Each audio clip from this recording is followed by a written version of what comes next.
ఈ రాష్ట్రంలో ఉన్నటువంటి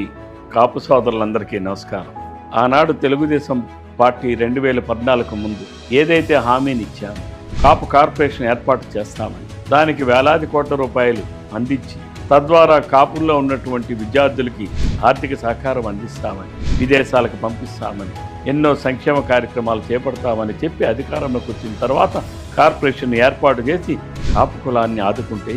కేంద్ర ప్రభుత్వం ఇచ్చినటువంటి ఈడబ్ల్యూఎస్ రిజర్వేషన్స్లో 5% రిజర్వేషన్